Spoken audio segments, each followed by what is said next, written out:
Hello dear students, मैं प्रवीण दुबे प्रगति institute के YouTube channel पर आप सबका स्वागत करता हूं।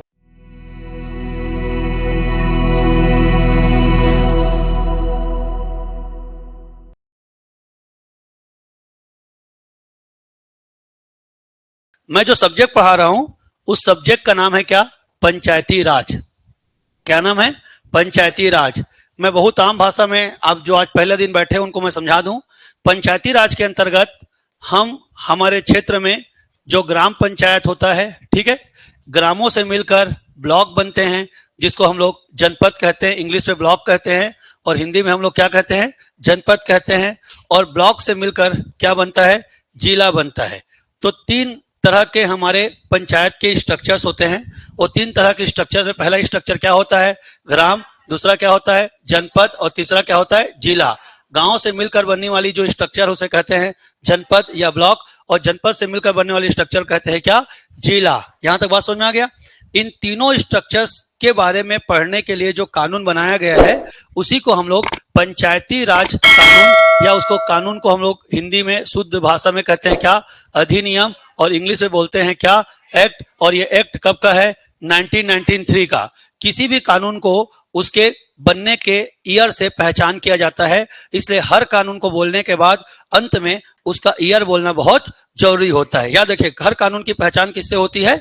ईयर से होती है। तो हम उसे कहेंगे छत्तीसगढ़ पंचायती राज अधिनियम 1993। क्या कहेंगे? छत्तीसगढ़ पंचायती राज अधिनियम 1993। ध्यान समझिएगा। तो पंचायती राज के अंतर्गत हम ग्राम पंचायत, जनपद पंचायत और जिला पंचायत के बारे में पढ़ेंगे। ग्राम पंचायत के अंतर्गत मोटा मोटी तुम समझ लो, पंच होते हैं। उसके अलावा क्या होता है? उप सरपंच होता है। और क्या होता है? आपका सरपंच। तो हम ग्राम पंचायत में पंच, सरपंच, उप सरपंच के बारे में पढ़ेंगे, क्योंकि इन लोग वहां की सरकार होते हैं, एग्जीक्यूटिव होते हैं। इनका कैसे इलेक्शन होता है, इनका कार्यकाल कितना होता है, इनका ड्यूरेशन या टर्म्स कितना होता है, इनको ओथ या एफर्मेशन मतलब शपथ कौन दिलवाता है, इनको पैसे कहाँ से मिलते हैं, कितनी सैलरी मिलती है, चुनाव लड़ने के लिए फॉर्म भरते हैं तो फॉर्म में क्या क्या भरते हैं, एफिडेविट देते हैं, कितना पैसा जमा करते हैं, इन सारे बारे में डिटेल से पढ़ेंगे। उसी तरह से यदि आप जनपद पंचायत में देखेंगे तो जनपद पंचायत में हम लोग मेंबर्स को इलेक्ट करते हैं। फिर मेंबर्स लोग अपने बीच से किसको चुनते हैं? अध्यक्ष को, उपाध्यक्ष को चुनते हैं। तो हम लोग इसको कहते हैं आपका speaker and deputy speaker. Clear हो गया? And members. इसी तरह से सेम किसमें होता है? जिला पंचायत में। ठीक है, सदस्य, अध्यक्ष, उपाध्यक्ष, ये सारी चीजें होती हैं। तो आप मेरी बात को समझिएगा, पंचायती राज के अंतर्गत हम इन्हीं के बारे में क्या करते हैं? पढ़ते हैं। ठीक है, लेकिन कल मैंने एक बात इनको यह समझाने का कोशिश किया था जो मैं आपको आज समझाता हूं कि पंचायती राज हमारा मेन ओरिजिन होता है कॉन्स्टिट्यूशन से। तो पंचायती राज को समझने के लिए सबसे पहले हमारे भारत देश के सबसे बड़े कानून को पढ़ना होगा, जिस कानून को हम लोग कहते हैं क्या? संविधान। और इंग्लिश में हम कहते हैं इसे क्या? कॉन्स्टिट्यूशन। तो भारत के संविधान में सबसे पहले समझना होगा कि पंचायती राज की व्यवस्था क्या कहती है। पर समझ लीजिए कि भारतीय संविधान को कुल 22 खंडों में बांटा गया है। कितने खंडों में बांटा गया है? 22 खंड। तो भारतीय संविधान में भागों की संख्या कितनी है? 22। इस भारतीय संविधान के 22 भाग हैं, उसमें से जो भाग 9 है, क्या है? भाग 9, या इसको ऐसा कर दूं मैं, तो भाग जो 9 है उस भाग 9 में वर्णन किया गया है किसका?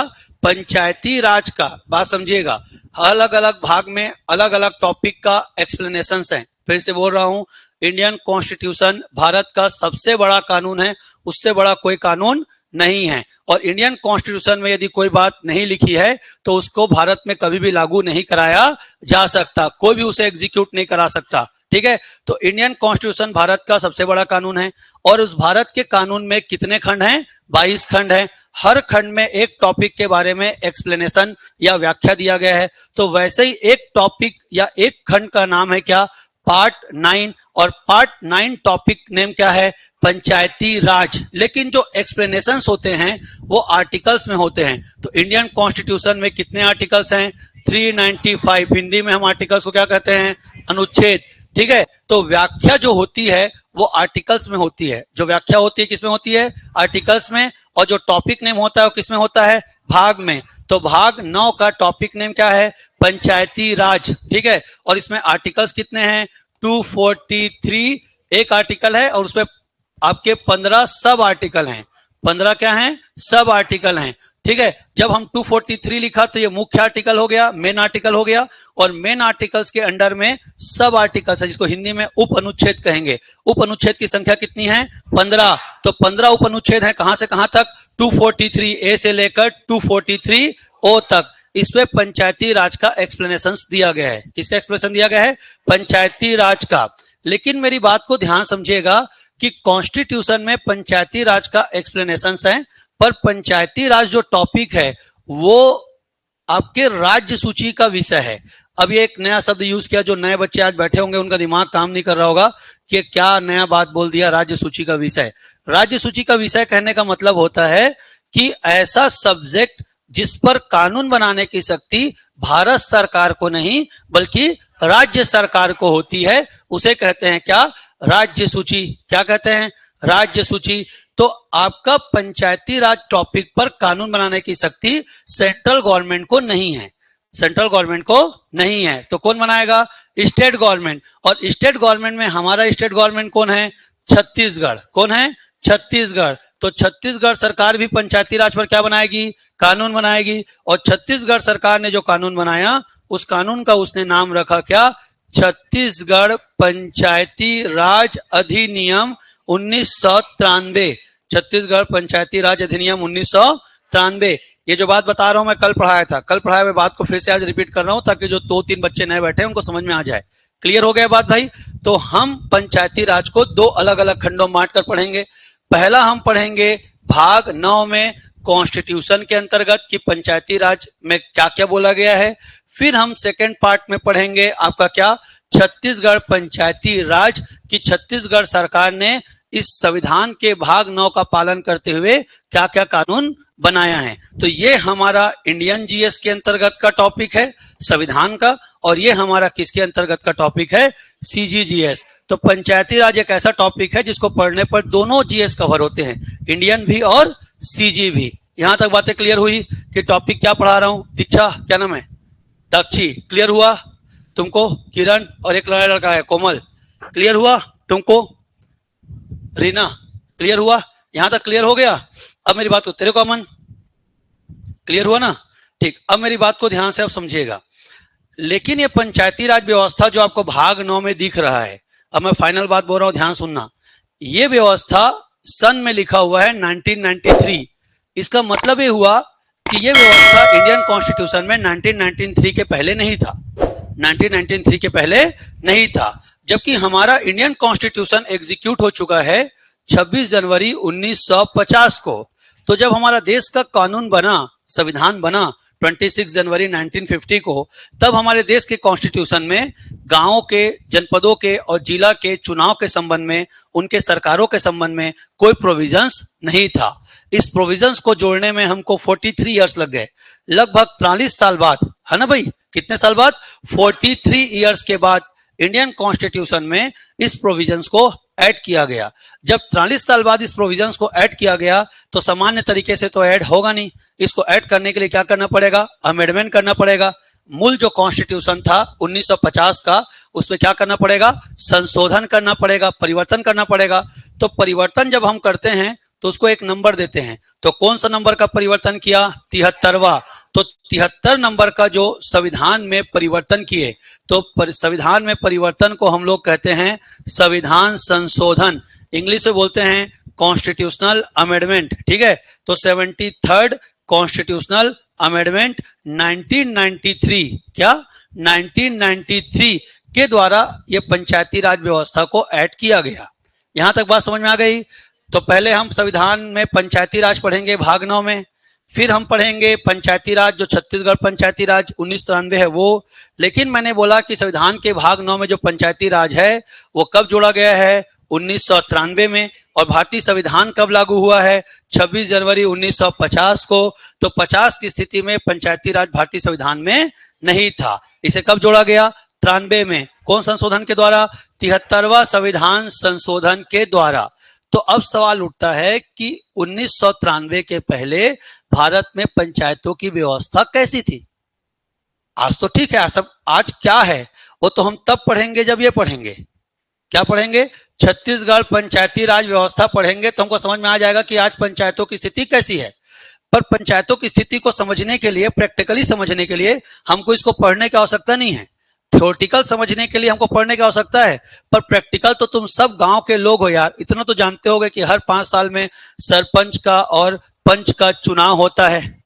फिर पंच लोग मिलकर अपने लिए एक तो उप सरपंच चुनते हैं। पंच सरपंच उप सरपंच को हर महीने का मानदेय या भत्ता सरकार की ओर से मिलता है। पंच सरपंच के द्वारा ही गांव में सीसी रोड, पचरी, सामुदायिक भवन, आंगनबाड़ी भवन, स्कूल भवन आदि का क्या करवाया जाता है, निर्माण करवाया जाता है। आपके जो हितग्राही होते हैं, जिनको राशन कार्ड बनवाना है, किसी स्कीम के तहत कोई घर चाहिए, कुछ और चीज चाहिए, किसी का जन्म हुआ तो नाम जोड़ना है, किसी की मृत्यु हो गई तो गांव के पंचायत की सूची से नाम हटाना है, ये सारा काम कौन करता है, ग्राम पंचायत। ये जो पूरी व्यवस्था है आप सब जानते हो, पर यह व्यवस्था 1993 के पहले नहीं थी। तो 1993 के पहले नहीं थी तो आखिर भारत में पंचायतों के संबंध में क्या प्रावधान था? और यह प्रावधान हम केवल 26 जनवरी 1950 के बाद नहीं देखेंगे, हम ये देखेंगे कि 1950 के पहले भी क्या व्यवस्था था। तो उसी टॉपिक को पढ़ना, अभी हमारा पंचायती राज कानून शुरू नहीं हुआ है। पंचायती राज कानून में मैंने बस ये बताया कि पंचायती राज कानून होता क्या है और इसके अंतर्गत क्या क्या टॉपिक पढ़ना है, पर मैं ये बता रहा हूं कि पंचायती राज का कॉन्सेप्ट जो हम इंडियंस के पास आया, वो कॉन्सेप्ट कहां से आया और कैसे कैसे हमारे भारत में पहले पंचायतों के संबंध में प्रोविजंस थे, उसको हम लोग कहेंगे पंचायत के संबंध में पृष्ठभूमि। क्या कहेंगे? पंचायत के संबंध में पृष्ठभूमि। तो अब ध्यान से समझिएगा, मैं इसको मिटा दूं या न्यू पेज लूं? आपको अगर बाद में फोटोज खींचने होंगे तो मैं न्यू पेज ले लेता हूं, ध्यान समझिएगा। तो हम पढ़ेंगे पंचायती राज की पृष्ठभूमि, मतलब बैकग्राउंड स्टोरी ऑफ पंचायती राज। ठीक है, पंचायती राज की पृष्ठभूमि, बैकग्राउंड स्टोरी ऑफ पंचायती राज। और पंचायती राज की जो पृष्ठभूमि है, इसे हम मोटा मोटी 3 खंडों में बांटकर पढ़ेंगे। कितने खंडों में? 3 खंड। तो 3 पार्ट में बांटेंगे। तो पहला जो आपका बैकग्राउंड स्टोरी है, उसे हम लोग बोलेंगे हिस्टोरिकल बैकग्राउंड। क्या बोलेंगे? Historical background. तो हिस्टोरिकल बैकग्राउंड को हम कहेंगे ऐतिहासिक पृष्ठभूमि। क्या कहेंगे? ऐतिहासिक पृष्ठभूमि। पहली बात समझिएगा। फिर उसके बाद हम सेकंड में आएंगे, उसको बोलेंगे कॉन्स्टिट्यूशनल पृष्ठभूमि। क्या बोलेंगे? कॉन्स्टिट्यूशनल पृष्ठभूमि। इसे हम लोग बोलेंगे संवैधानिक पृष्ठभूमि। और उसके बाद तीसरा जो हमारा आएगा, उसे हम कहेंगे committee wise and program wise. 2 word use कर रहा हूं, क्या क्या? Committee wise and program wise पृष्ठभूमि। मतलब ये क्या चीज है, इसको मैं थोड़ा देर बाद समझाऊंगा। ठीक है, committee wise and program wise आपका बैकग्राउंड स्टोरी। तो समझिए ध्यान से मैं क्या समझा रहा हूं, इस टॉपिक में समझिएगा कि भारत में जो ग्रामीण प्रशासन है, ठीक है, फिर से बोल रहा हूं, क्या? ग्रामीण प्रशासन। अब एक शब्द यूज किया जिसको हम हिंदी में कहते हैं रूरल एडमिनिस्ट्रेशन, ग्रामीण प्रशासन। ठीक है बात भाई। इसको हम लोग एक और वर्ड यूज करते हैं, लोकल एडमिनिस्ट्रेशन। एक तो हो गया रूरल एडमिनिस्ट्रेशन, दूसरा वर्ड क्या करते हैं? Local administration. तो लोकल एडमिनिस्ट्रेशन को बोलते हैं स्थानीय स्वशासन। क्या बोलते हैं? स्थानीय स्वशासन। ध्यान समझिएगा, क्या बोलते हैं बात भाई? स्थानीय स्वशासन, लोकल एडमिनिस्ट्रेशन। अब लोकल एडमिनिस्ट्रेशन क्या होते हैं, पहले उसको ध्यान समझ लो। स्थानीय लोग मतलब गांव के लोग, गांव के लोगों के द्वारा अपने बीच से ही किसी व्यक्ति को अपने गांव के मुखिया के तौर पर चुनना। फिर से बोल रहा हूं, गांव के लोगों के द्वारा ही गांव के किसी एक व्यक्ति को अपने मुखिया के रूप में उसे चुनना और उसके नेतृत्व में गांव का सुनियोजित अर्थात सिस्टमेटिक डेवलपमेंट्स के प्रोग्राम बनाना आपका क्या कहलाता है? स्थानीय स्वशासन। क्लियर हो रहा है बात? फिर से बोल रहा हूं, लोकल पर्सन्स के द्वारा किसी लोकल पर्सन को अपने गांव के गौटिया मुखिया के रूप में इलेक्ट करना और गांव का एक प्लान्ड डेवलपमेंट करना क्या कहलाता है आपका? लोकल एडमिनिस्ट्रेशन या स्थानीय स्वशासन। पर यह स्थानीय स्वशासन 2 जगह पर हो सकता है। एक हो सकता है कहां पर? नगरों में, और एक हो सकता है कहां पर? गांव में। पर हम जब पंचायती राज कहते हैं तो हम यहां पर किसके स्थानीय स्वशासन की बात करते हैं? गांवों की, नगरों की नहीं करते। नगरों के लिए तो हम अर्बन एडमिनिस्ट्रेशंस कहेंगे। ठीक है, तो जब नगरों की बात ना करके गांव की कहते हैं, इसलिए हम उसे कहते हैं क्या? ग्रामीण स्थानीय स्वशासन। क्या बोलते हैं? ग्रामीण स्थानीय स्वशासन। मतलब गांव के लोगों के द्वारा अपने खुद का शासन खुद के लिए चलाना क्या कहलाता है? स्थानीय स्वशासन। याद रहेगा। अब आपसे पूछेगा कि स्थानीय स्वशासन को एग्जीक्यूट करने का पर्पस या उद्देश्य क्या है। अगला मेन उद्देश्य पूछेगा ना, ऐसे उद्देश्य तो हजारों हो सकते हैं, पर एक वर्ड में यदि आपको आंसर देना हो कि रूरल लोकल एडमिनिस्ट्रेशंस को लागू करने का मेन पर्पस क्या है, तो मेन पर्पस का नाम है लोकतांत्रिक विकेंद्रीकरण। क्या नाम है? लोकतांत्रिक विकेंद्रीकरण। हिंदी में बोलेंगे डेमोक्रेटिक डिसेंट्रलाइजेशन। डेमोक्रेटिक डिसेंट्रलाइजेशन, लोकतांत्रिक विकेंद्रीकरण, डेमोक्रेटिक डिसेंट्रलाइजेशन। अब डेमोक्रेटिक डिसेंट्रलाइजेशन क्या होता है, इसको पहले ध्यान समझ लो। डेमोक्रेटिक डिसेंट्रलाइजेशन ऐसा है कि जो पावर, हम पावर्स को कहते हैं क्या? सत्ता। क्या बोलते हैं? सत्ता। समझिएगा, जो पावर या सत्ता ऊपर लेवल पर आपका सेकेंद्रित है, मतलब सेंट्रलाइज्ड है, उसे क्या करना? नीचे लोगों तक पहुंचाना। क्लियर हो रहा है? फिर से बोल रहा हूं, सत्ता को नीचे के लेयर्स तक पहुंचाना। फिर बोल रहा हूं, सत्ता को निचले स्तरों तक पहुंचाना क्या कहलाता है? आपका लोकतांत्रिक विकेंद्रीकरण। दूसरा, लोकतांत्रिक विकेंद्रीकरण का पहला मतलब क्या है? पावर्स को नीचे लेयर्स तक पहुंचाना। और दूसरा इसका मतलब होता है आम नागरिक को, जो कॉमन मैन है, उसको पॉलिटिकल सिस्टम से जोड़ना। क्या करना? पॉलिटिकल सिस्टम से जोड़ना, राजनीतिक व्यवस्था से जोड़ना, भूलिएगा मत। ठीक है, तो लोकतांत्रिक विकेंद्रीकरण का दो मतलब होता है। पहला मतलब क्या होता है? पावर्स को हाई लेवल से नीचे लेवल तक लेके जाना। ठीक है भाई, पावर्स को हाई लेवल से नीचे लेवल तक लेके जाना। और दूसरा क्या होता है? कॉमन मैन को पॉलिटिकल सिस्टम से क्या करना? कनेक्ट करना, जोड़ना। इसे हम लोग कहते हैं क्या? लोकतांत्रिक विकेंद्रीकरण। और लोकतांत्रिक विकेंद्रीकरण को पाने के लिए ही हम क्या देते हैं? स्थानीय स्वशासन। क्या देते हैं? स्थानीय स्वशासन। पर अब सवाल यह उठता है कि क्या भारत में स्थानीय स्वशासन पहली बार लाया गया? क्या इसके पहले भारत में स्थानीय स्वशासन नहीं था? क्या 1993 में ही स्थानीय स्वशासन पहली बार लाई गई? तो ऐसा कुछ नहीं है। मुझे बताओ, आपने प्राचीन काल में बहुत सारी ऐसी दंत कथाएं सुनी होंगी, ऐसी बहुत सारे रामायण महाभारत की कहानी सुनी होगी, जहां पर गांव को पूरी तरह से फ्रीडम था अपने क्षेत्र पर शासन करने के लिए। तो भारत में पंचायती राज का कॉन्सेप्ट नया नहीं है। पंचायती राज का कॉन्सेप्ट बहुत पुराना है, आज से 5,000 साल पुराना है। लेकिन उनके लिए सिस्टमेटिक कोई प्रावधान नहीं था कि उनको पैसे कहां से मिलेंगे, मुखिया चुनने के लिए कोई सिस्टम नहीं था, वंशानुगत होगा कि लोग आपस में मिलकर चुनेंगे। जनरली गौटिया का परिवार वंशानुगत होता था, गौटिया मर गया तो उसका बेटा जो होता था वही क्या बन जाता था? गौटिया बन जाता था। वही लोग गौटिया जो होते थे उन्हीं लोग ही जनरली क्या होते थे? सरपंच होते थे। आप आजादी के बाद भी इसको 70, 80, 90 तक देखे होंगे कि जो गांव का गौटिया होता था उसी को ही लोग क्या चुनते थे? सरपंच चुनते थे। इलेक्शन में निर्विरोध इलेक्शन होता था। गौटिया खड़ा हो गया मतलब गांव का कोई आदमी खड़ा नहीं होगा, गौटिया खड़ा हुआ है, बात खत्म। अब गौटिया खत्म हो गया, फिर गौटिया का बेटा खड़ा हो गया। ये आजादी के संविधान लागू होने के बाद भी आपने इसको 80, 90, मेरे ख्याल से 2000 के दशक तक देखा होगा। और मैं जितना समझ पाता हूं कि गांव के लोगों में पॉलिटिकल सिस्टम को लेकर अवेयरनेस लास्ट 10 ईयर्स में दिखने को मिलता है। और लास्ट 10 साल में तो अब सरपंच का पद मतलब एक इन्वेस्टमेंट का पद बन के रह गया है। मतलब 5 साल का जो सरपंची करता है उसका एक पूरा पीढ़ी तर जाता है। मतलब उसको समझ में आ रहा है बात ना? मतलब हो सकता है कि सरपंची के चुनाव जीतने से पहले उसके घर में दाने दाने को तरस रहे हो, पर 5 साल का सरपंची कर लिया तो 2-3 ठो स्कॉर्पियो उसके किराए में चल रहे होंगे, शादी बर ब्याह में एक काठो खदान का क्या होगा? मालिक होगा। और कम से कम 10-20 एकड़ से का कम उसका खेत होगा गांव में।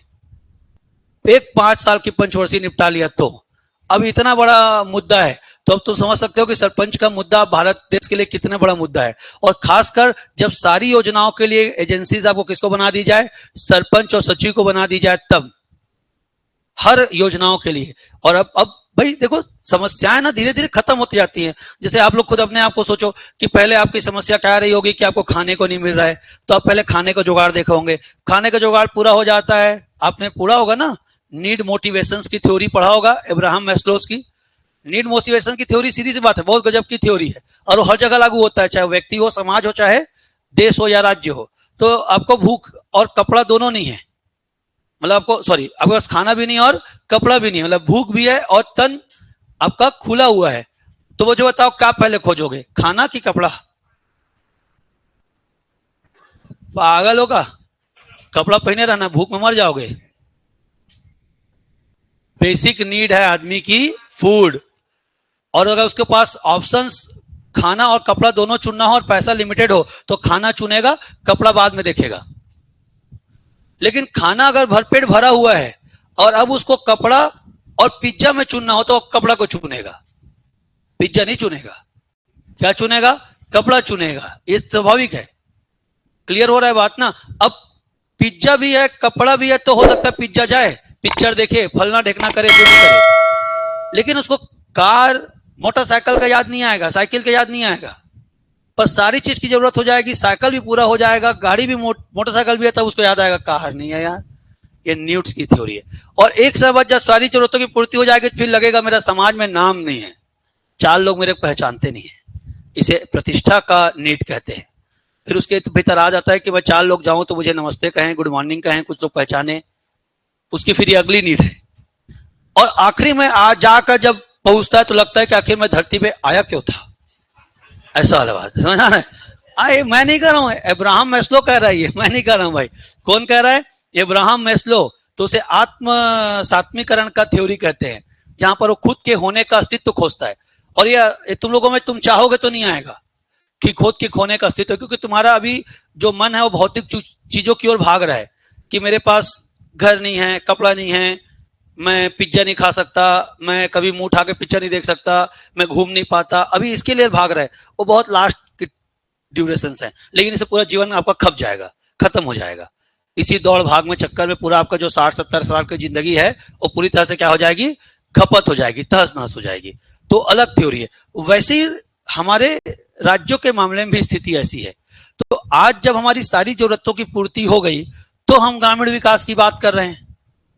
भोजन की पूर्ति हो गई, बिजली की पूर्ति हो गई, सड़कों की पूर्ति हो गई, जितना विकास होना है हो गया लगभग मोटा मोटी। उद्योग स्थापित हो गए, रेलवे, ट्रांसपोर्ट, पुल पुलिया लगभग हो गए। तो हमको लगता है कि अब गांव में पचरी होना चाहिए, गांव में सीसी रोड होना चाहिए, गांव के आदमी के पास पक्का मकान होना चाहिए, गांव में हर घर में बिजली या पानी होना चाहिए।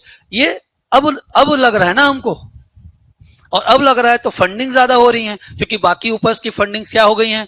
पूरी हो गई हैं। तो अब इनके लिए फंडिंग्स हो रही हैं। तो सरपंच का पद अब क्या हो गया आपके लिए? वैल्यूएबल पद हो गया। यहां तक बातें सबको स्पष्ट क्लियर ढंग से समझ में आ रही हैं? तो बेसिक थ्योरी की बात है। तो लोकतांत्रिक विकेंद्रीकरण का संबंध किससे है? स्थानीय स्वशासन से, लोगों को स्थानीय प्रशासन से जोड़ने से है। लेकिन हमको यह पढ़ना है कि भारत के आजादी के पूर्व 1947 के पहले भारत में पंचायती राज की व्यवस्था कैसी थी? भारत में पंचायती राज की व्यवस्था कैसी थी? यह हमारा कहलाएगा ऐतिहासिक पृष्ठभूमि। अब ये जो ऐतिहासिक पृष्ठभूमि है, इसको समझने के लिए हमको इतिहास को 3 खंडों में बांटना पड़ेगा। यदि हम इतिहास के 3 खंडों में जाएं तो इतिहास का जो पहला खंड है वो कहलाता है क्या? प्राचीन। क्या कहलाता है? प्राचीन काल। आप में से कुछ लोग हो सकता है कि इतिहास पढ़े और कुछ लोग इतिहास न पढ़े हो, दोनों हो सकता है। पर आप इतिहास को पढ़ेंगे तो आपको पता चलेगा कि भारत में एक वैदिक काल नाम का टॉपिक आता है। क्या आता है? जिस काल में भारत में हिंदू धर्म की स्थापना हुई है, वैदिक काल। वैदिक काल आज से 2000 धन 1500 3500 साल पहले की बात है। कितने साल पहले की बात है? 3500 साल पहले। तो 3500 साल पहले प्राचीन काल में एक टॉपिक हमको पढ़ने को मिलता है, वैदिक काल। क्या? वैदिक काल। वैदिक काल आज से 3500 साल पहले है, इसलिए उसको हम लोग 1500 बीसी लिखते हैं। बीसी का मतलब होता है before the birth of the Christ. Before the birth of the Christ. Christ का मतलब होता है ईसा मसीह। जब भारत पर ईसा मसीह का जन्म हुआ, विश्व में ईसा मसीह का जन्म हुआ, तो वहां से हमने कैलेंडर की गिनती 1 2 3 4 5 6 7 8 9 10 करते कहां तक पहुंच गए हैं? 2024 तक। ईसा मसीह बर्थ जब हुआ गॉड जीसस का, तो हमने कैलेंडर्स को 1 2 3 करके काउंट करना शुरू किया और ये लगातार बढ़ते जा रहा है। और अभी कहां पहुंच चुका है? 2024। और ये लगातार पता नहीं कहां तक जाएगा।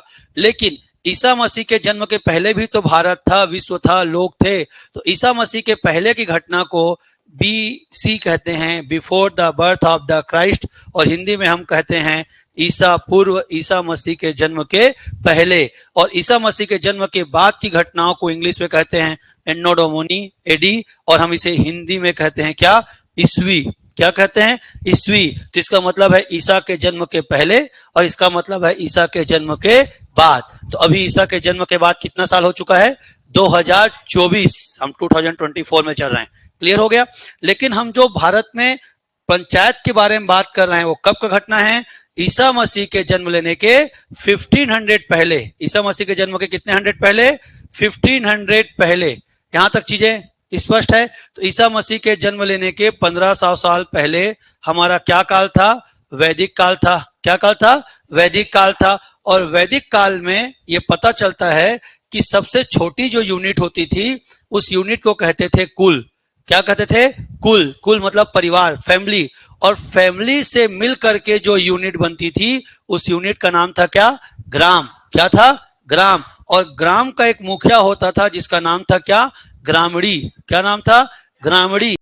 तो गांव का जो कॉन्सेप्ट है, गांव का जो कॉन्सेप्ट है भारत में, वो आज से 3500 साल पहले भी हमको एज अ एविडेंस मिलता है। और ये बात का वर्णन हमारे सबसे महत्वपूर्ण ग्रंथ में लिखा है जिसका नाम है क्या? ऋग्वेद। तो भारत के हिंदू धर्म का मेन स्रोत है वेद।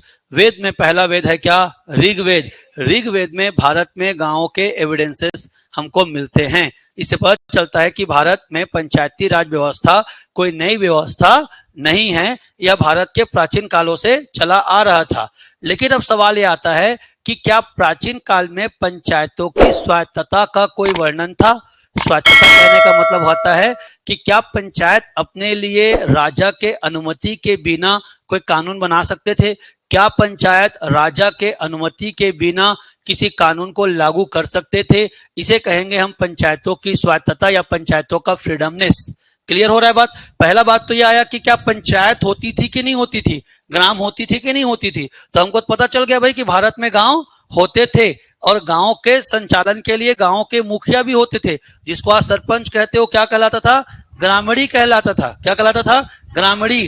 पर अगला सवाल है कि क्या इस ग्रामणी को अपने गांव के संबंध में कानून बनाने की स्वतंत्रता थी? क्या इस ग्रामणी को उस कानून को गांव में लागू करने की स्वतंत्रता थी?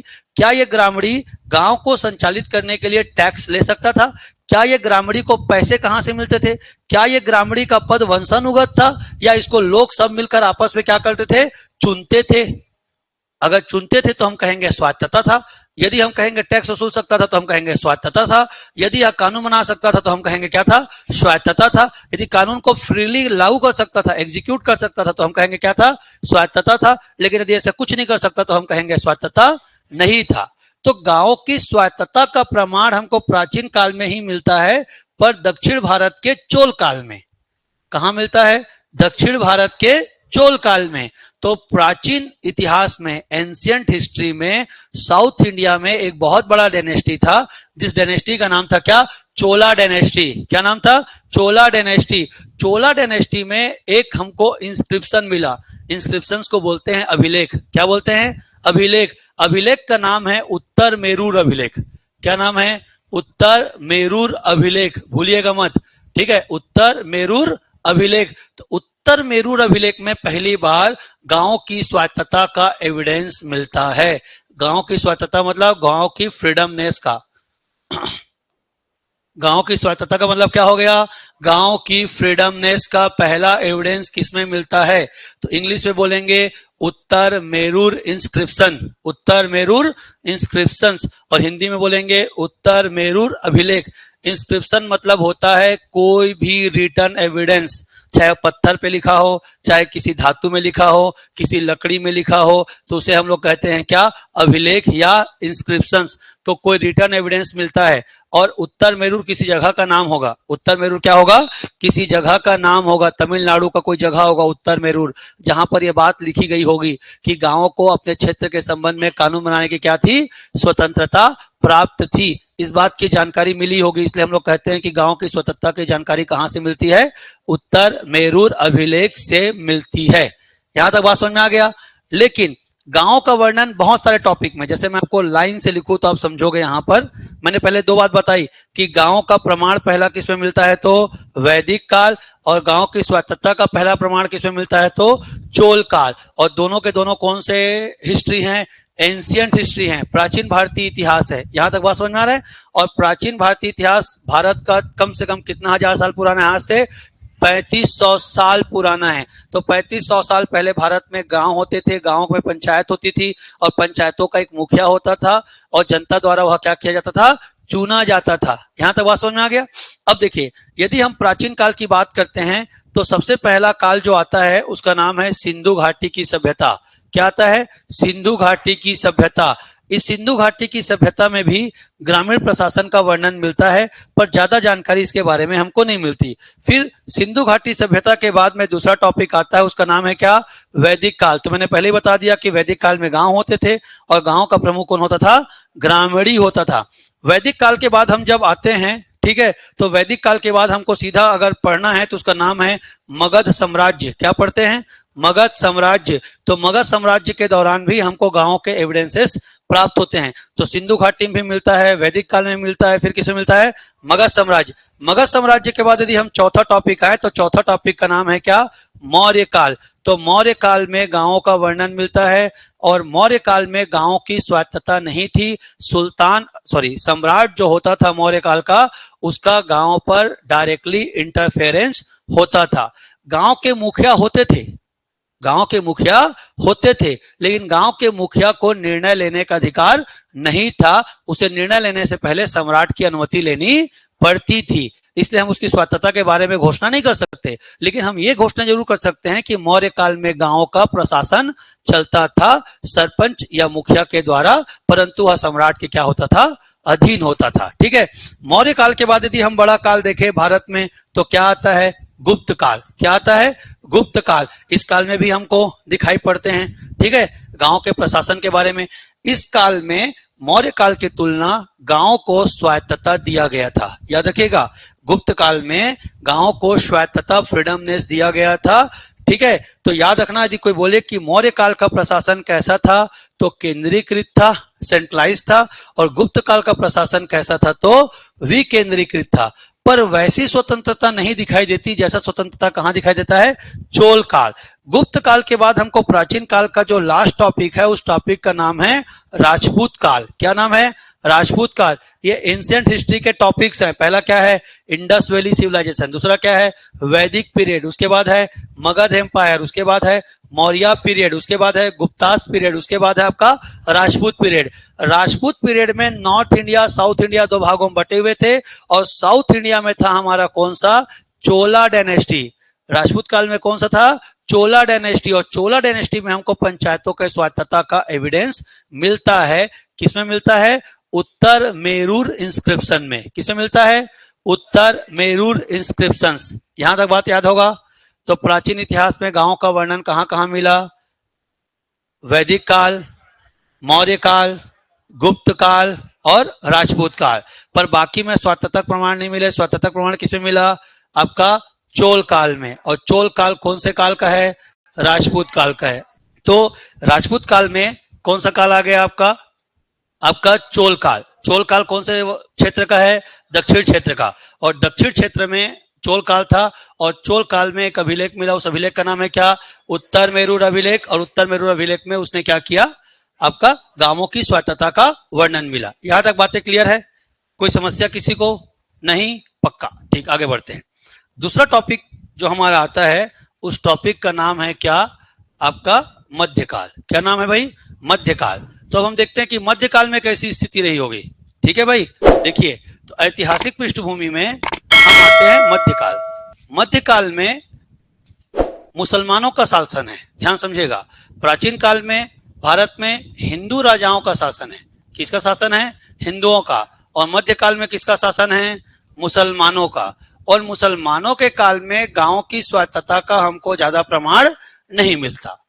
गांव में प्रमुख होते थे, पर गांव के प्रमुख को मुस्लिम काल में खूत, चौधरी, मुकद्दम इन नामों से पुकारा गया। जो गौटिया या बाकी नाम था वो सब खत्म। मध्यकाल में इनके लिए क्या नाम यूज किया गया?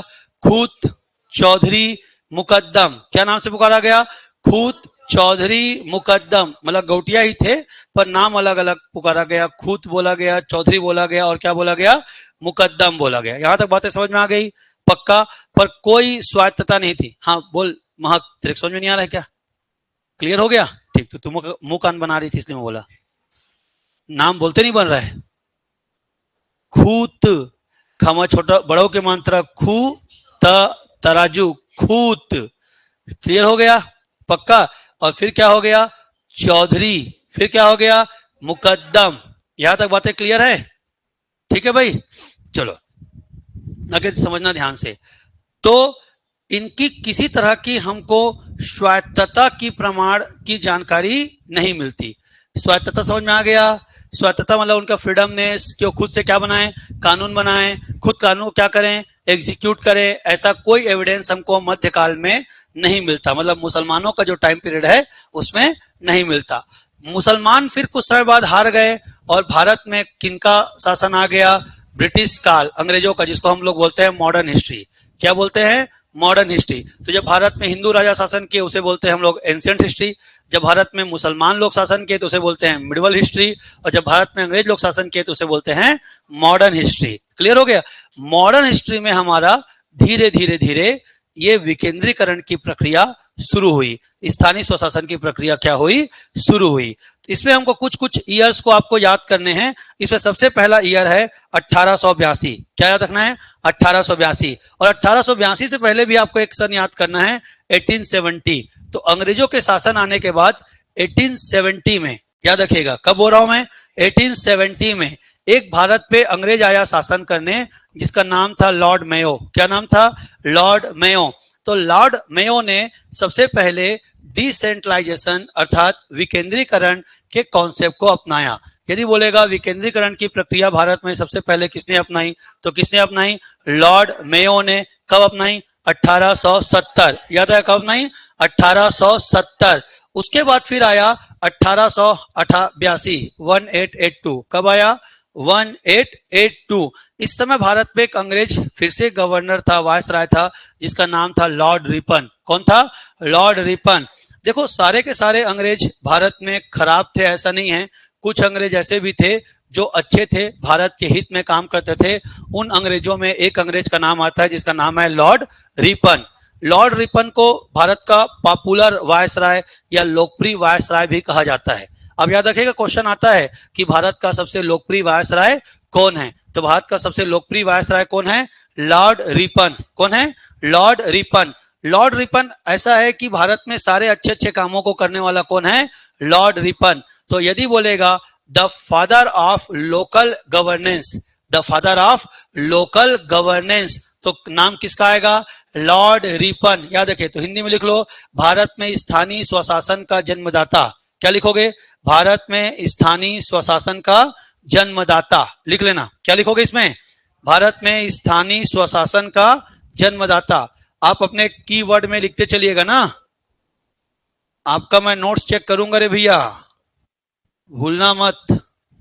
जिसका नोट्स नहीं मिला तुम समझ लेना। इसलिए मेरे समझाते समझाते आपका पेन चलते रहना चाहिए, रुकना नहीं चाहिए। समझ में आ रहा है? और ये आपको बहुत फायदा देगा, मैं बार बार समझा रहा हूं। तो भारत में स्थानीय प्रशासन का जन्मदाता कौन है? Lord Ripon. लॉर्ड रिपन ने बस एक चीज चेंज किया कि अब तक हम बोल रहे हैं गांव की बात, इसने गांव को नहीं कहा, उसने जिला को कहा, डिस्ट्रिक्ट को कहा। कि उसने कहा कि जो डेवलपमेंट का एक्सिस होगा वो गांव ना होकर कौन होगा? जिला होगा। सबको समझ में आ रहा है बात? अबे अमन इधर उधर मत देख, इधर देख बोर्ड में, तेरा नजर इधर उधर सचिन फचिन की तरफ गया तो बाहर निकाल दूंगा। इधर देख, क्लियर हो रहा है बात भाई? क्या बोला वो? कि प्रशासन का जो केंद्र होगा वह गांव ना होकर क्या होगा? जिला होगा। मतलब उसने क्या किया कि गांव की भी जिम्मेदारी किसको दे दी? जिले को दे दी। लेकिन फिर भी लोकल एडमिनिस्ट्रेशन पर ध्यान तो दिया, गांव का ही ना सही जिला स्तर पर तो उसने प्रशासन को छोड़ा कि भाई गांव के समूह से बनेगा जिला और जिला डिसाइड करेगा कि गांव का विकास कैसा करना चाहिए। वो एक एक गांव को ध्यान न देकर के 10-10, 20-20, 25-25, 100-100 गांवों का क्या बना दिया?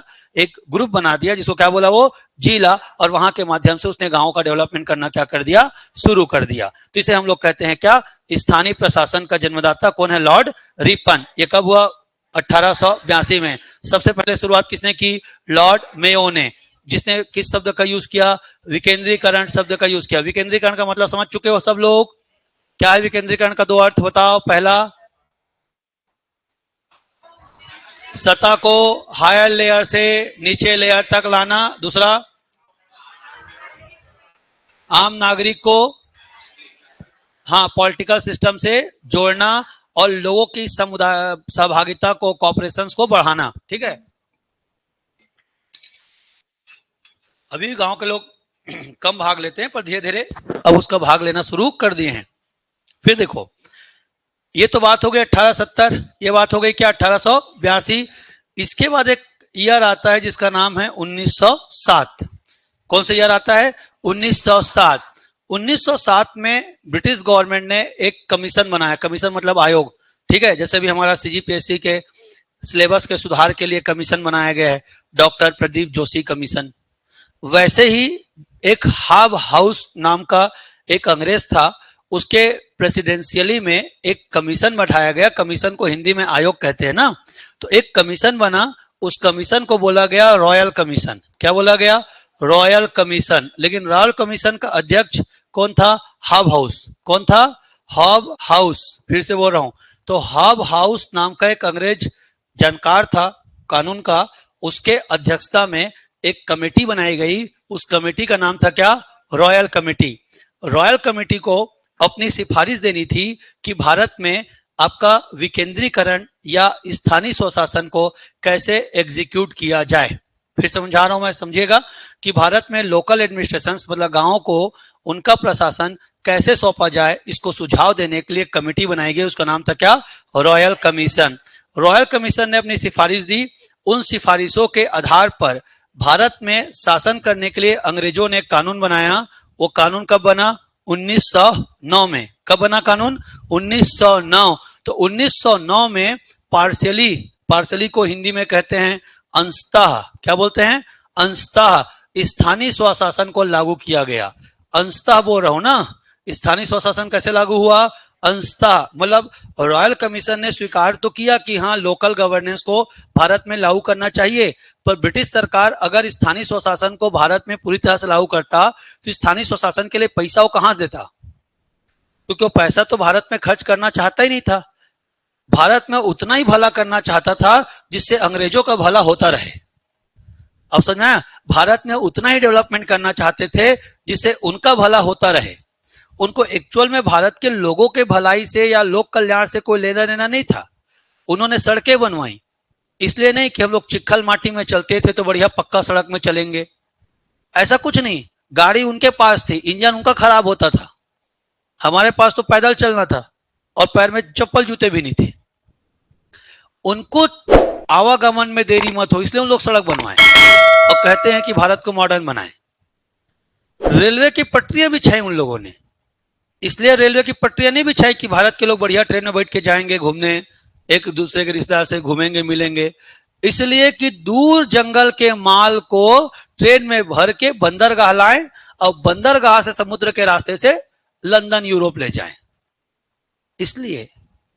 इसलिए ताकि दूर जब कोई विद्रोह हो तो एक साथ झुंड में 500,000 सैनिकों को भेजा जा सके ताकि वो लोग जाएं और लाठी बंदूक गोली से मार पीट के विद्रोह को दमन कर दे। क्लियर? अलग बात है कि हम लोगों ने भी उसको अपने लिए यूज किया, वो हम जब मॉडर्न हिस्ट्री पढ़ेंगे तब हम उसको बताते हैं, पर उन लोग कोई भी चीज हमारे लिए नहीं बना रहे थे। कोई भी चीज, सबका सब उन लोग अपने लिए बना रहे थे। समझ में आ रहा है बात? तो उसी तरह से ये पार्शियली लागू की है। अगर पूरी तरह से लागू कर देते तो फिर दिक्कत हो जाती। कहां से देते उन लोग फंड? और पार्शियली इसलिए लागू करते थे कि उनके जो चहेते लोग थे भारत में, जो उनको इनडायरेक्टली क्या करते थे?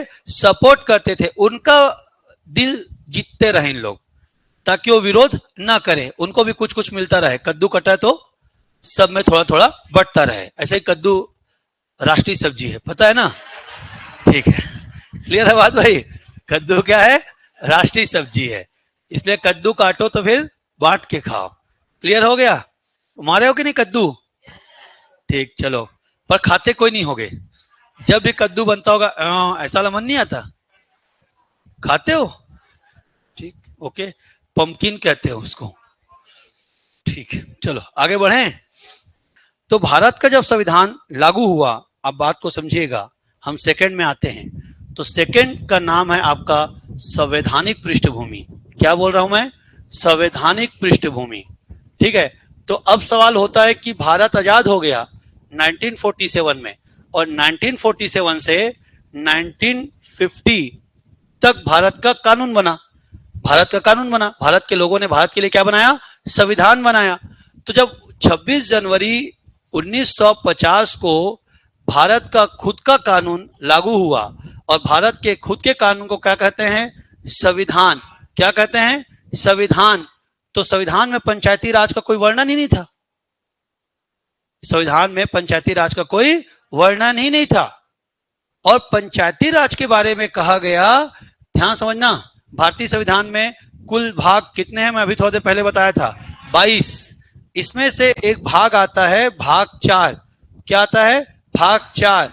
भाग 4 का नाम है राज्य के नीति निर्देशक तत्व। जो नए बच्चे हैं भी समझिएगा, राज्य का नीति निर्देशक तत्व एक टॉपिक है जिसमें आर्टिकल नंबर 38 से कहां तक है? 51 तक है। कहां तक है? 38 से लेके कहां तक है? 51 तक है। तो 38 से 51 के बीच में जो स्टेट्स हैं उनको नीति बनाने के लिए, नीति मतलब कानून बनाने के लिए निर्देश दिया गया है। निर्देश का मतलब क्या होता है? गाइडलाइन। क्या होता है?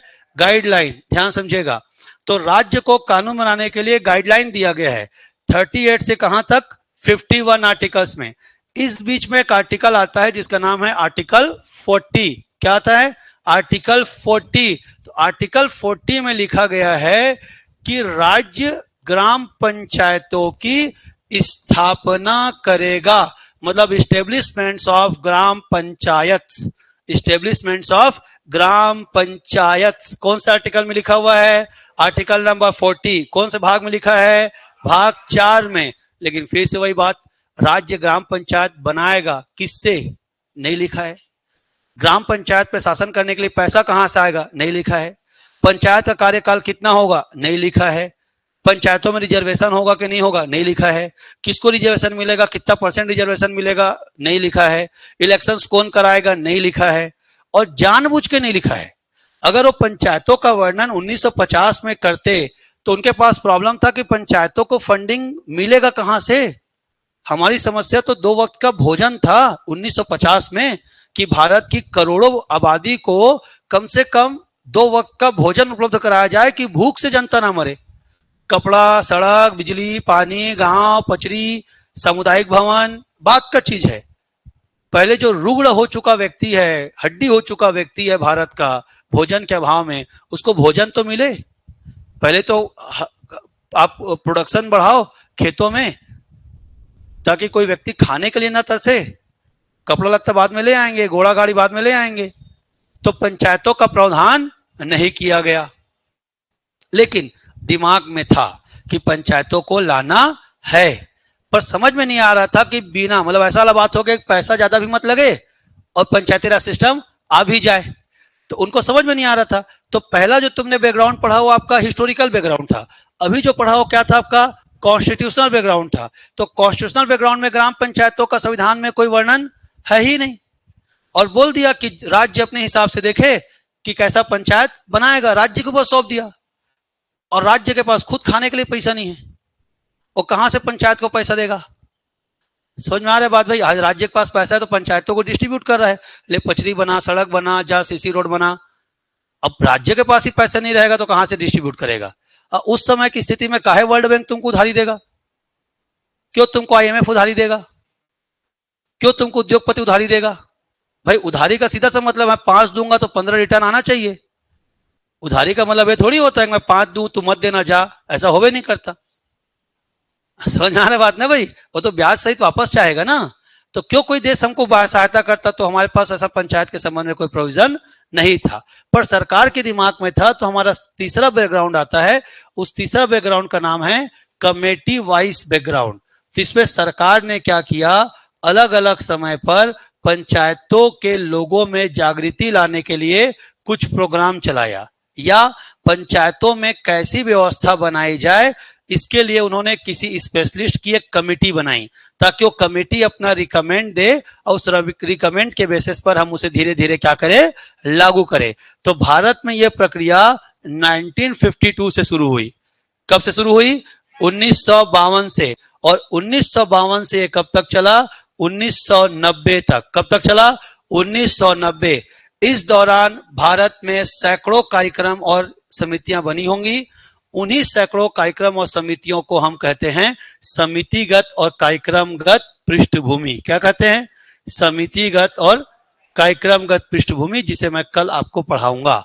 इसी में लाएगा बलवंत राय मेहता, अशोक मेहता, लक्ष्मीमल सिंघवी, सरकारिया आयोग, हनुमंत समझ रहे, राव दांतेवाला, ये सारे कमेटी सब आएंगे लाइन से, और यही सबसे मोस्ट इंपॉर्टेंट टॉपिक होगा। कौन सा? समितिगत और कार्यक्रमगत पृष्ठभूमि। ओके, इसको शब्दशः याद रखना है। तो क्लियर हो रहा है? फिर इन समितियों के सुझाव पर भारत सरकार क्या करेगी? संविधान में संशोधन, और संशोधन करके भाग 9 में पंचायती राज को ऐड करेगी। फिर हम भाग 9 पहुंचेंगे संविधान के और पंचायती राज को पढ़ेंगे। फिर संविधान पढ़ लेंगे तो फिर कहां आएंगे? छत्तीसगढ़ पंचायती राज।